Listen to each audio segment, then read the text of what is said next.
Gente, notícia urgente, saiu agora no horário do almoço. Vamos para o site do Ministério Público Federal. O MPF pede o cancelamento das outorgas de radiodifusão da Jovem Pan por desinformação e incentivo a ações antidemocráticas, meus queridos. Vamos entendendo tudo aqui para todo mundo poder acompanhar. Infelizmente, tenho minhas dúvidas sobre a condenação do Bozo. Vamos aguardar, Carlos. A gente tem que ver aí como é que vai ser o julgamento. Entre 2022 e o início desse ano, a emissora veiculou conteúdos falsos e falas frequentes em ataque ao processo eleitoral e às instituições. O Ministério Público Federal ajuizou uma ação pública pedindo o cancelamento das 3 outorgas de radiodifusão concedidas à Jovem Pan.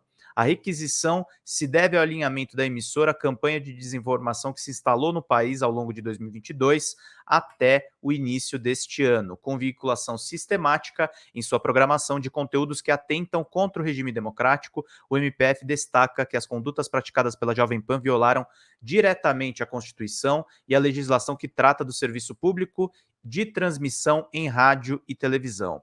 Além do cancelamento das outorgas de rádio, o MPF pede que a Jovem Pan seja condenada ao pagamento de 13,4 milhões por indenização por danos morais coletivos. O valor corresponde a 10% dos ativos da emissora apresentados em seu último balanço. Também para reparar os prejuízos da programação à sociedade, o Ministério Público pleiteia que a Justiça Federal obrigue a Jovem Pan a veicular ao menos 15 vezes ao dia, entre 6 e 21 da noite, durante 4 meses, mensagens com informações oficiais sobre a confiabilidade do processo eleitoral. As inserções devem ter de 2 a 3 minutos de duração e trazer dados a serem reunidos pela União, também ré no processo. A severidade das medidas pleiteadas se justifica pela gravidade da conduta da emissora. A Jovem Pan disseminou reiteradamente conteúdos que desacreditaram, sem provas, o processo eleitoral de 2022. Atacaram também autoridades e instituições da República e incitaram desobediência às leis e às decisões judiciais. Defenderam a intervenção das Forças Armadas sobre os poderes civis constituídos e incentivaram a população a subverter a ordem política e social. Com informações falsas e sem fundamento que veiculou de maneira insistente, a Jovem Pan contribuiu para que um enorme número de pessoas duvidasse da idoneidade do processo eleitoral ou tomasse ações diretas como as vistas após o anúncio do resultado da votação, especialmente o bloqueio de estradas em novembro do ano passado e o ataque de vandalismo em Brasília no dia 8 de janeiro. As outorgas de rádio da emissora estão em operação em São Paulo e Brasília, mas a rede conta com mais de 100 afiliadas que retransmitem o sinal a centenas de municípios em 19 estados, alcançando milhões de ouvintes.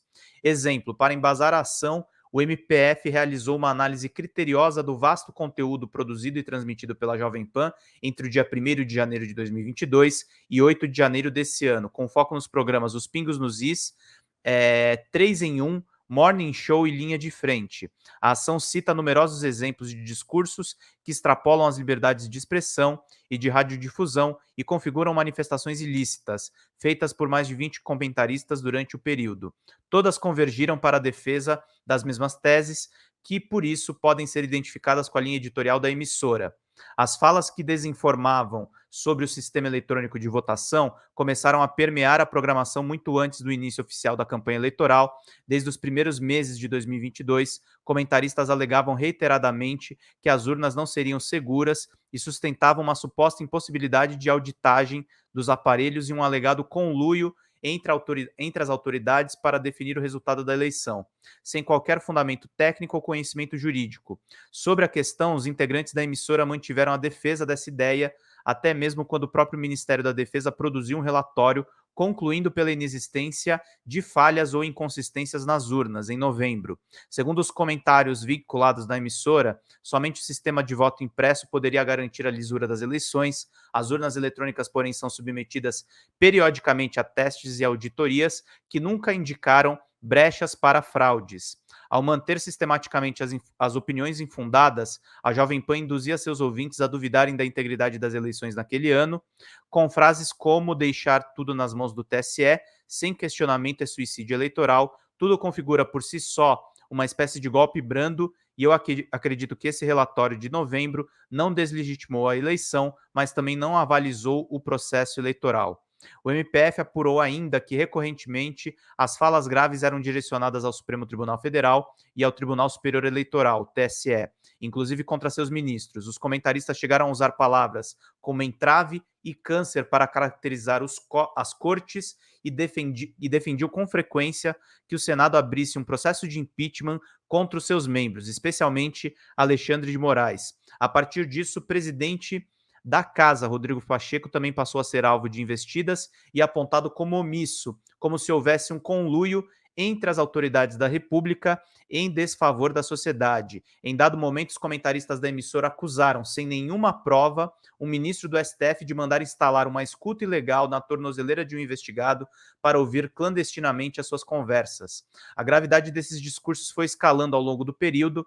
As acusações infundadas de omissão das autoridades e manipulação do processo eleitoral desaguaram na tese em que as Forças Armadas deveriam intervir nos poderes da República. Comentaristas leigos e sem conhecimento jurídico tratavam com recorrência como obviamente correta uma interpretação altamente questionável da Constituição, defendendo que uma intervenção militar seria legítima naquele momento para restabelecer a ordem, que vinha dizendo estar em risco. As opiniões sobre o tema transitaram, por elogios à ditadura militar, defesa de atos violentos e alegada falta de autoridade do STF.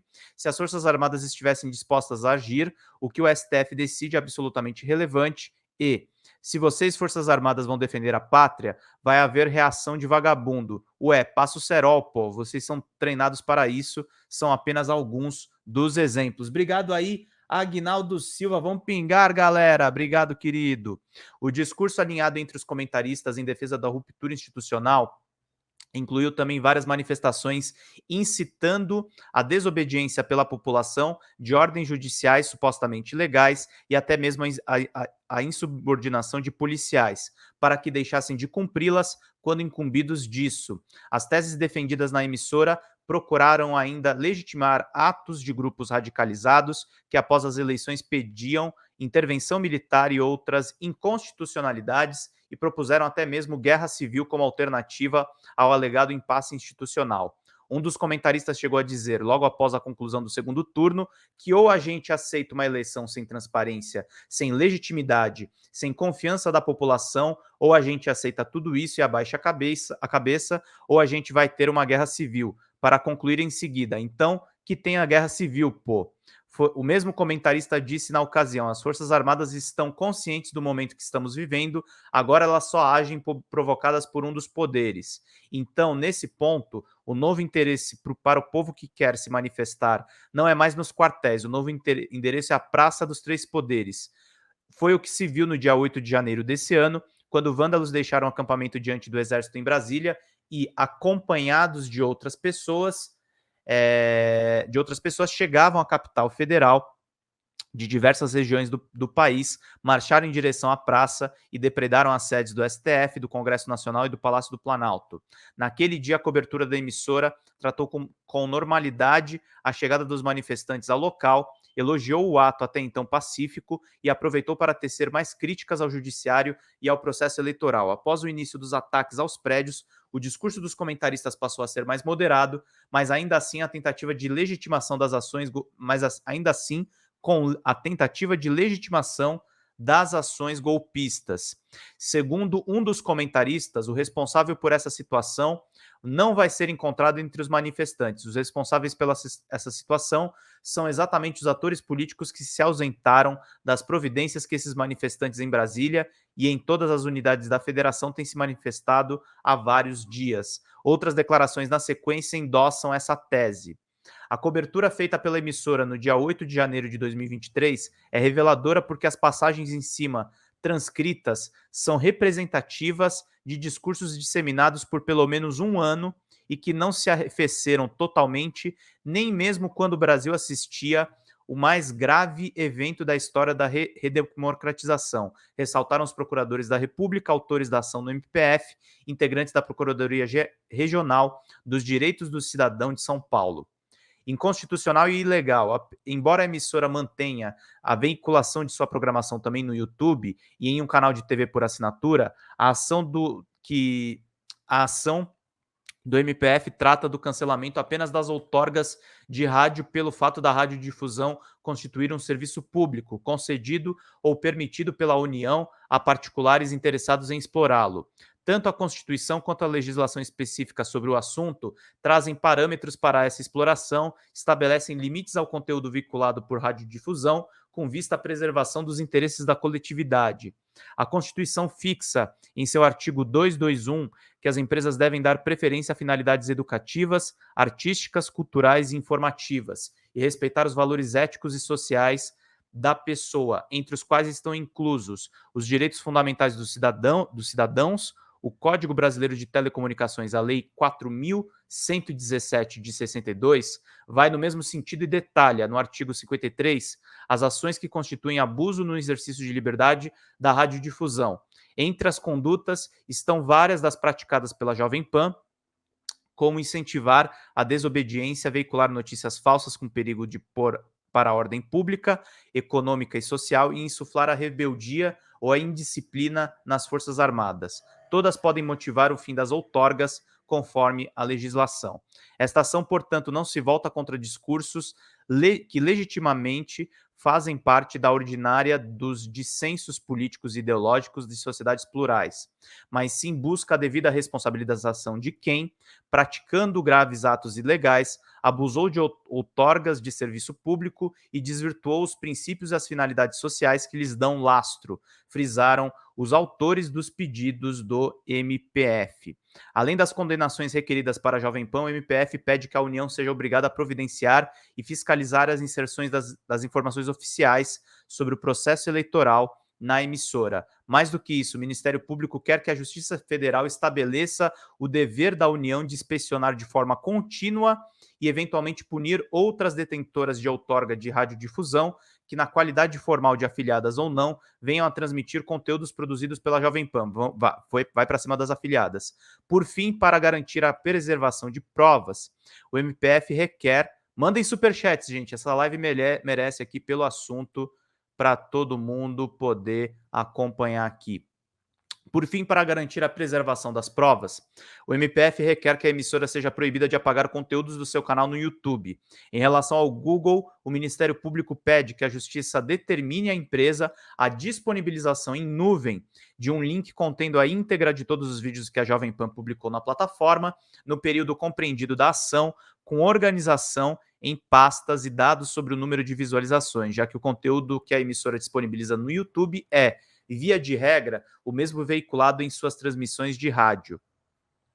Recomendação. Além da ação civil pública, o MPF expediu uma recomendação à Controladoria Geral da União, a CGU, para que ela instaure um processo administrativo que pode impedir a Jovem Pan de celebrar contratos com a administração pública federal. O pedido se baseia no parecer que tem esse número na tela, aprovado pela Advocacia Geral da União, logo após o ataque de 8 de janeiro com força veiculante. A norma considera que as empresas envolvidas em atos antidemocráticos devem ser consideradas inidôneas para contratar com o poder público. Os atos praticados pela Jovem Pan, a princípio, são uma forma de envolvimento em episódios dessa natureza. Por terem estimulado a desobediência da legislação e de decisões judiciais, a intervenção das Forças Armadas e movimentos de desordem pública. Por isso, o MPF recomenda que a CGU, em 30 dias, avalie o caso à luz do parecer e, eventualmente, abra processo administrativo que pode levar à declaração de inidoneidade da emissora. Caso o CGU não acolha essa recomendação, o tema poderá ser incluído como uma das pretensões da ação civil pública ajuizada. Então, temos aí as informações diretas do Ministério Público. E façam como o nosso querido Agnaldo Silva, mandem superchats para a gente atualizar vocês a respeito de todas essas notícias aqui que todo mundo está podendo acompanhar.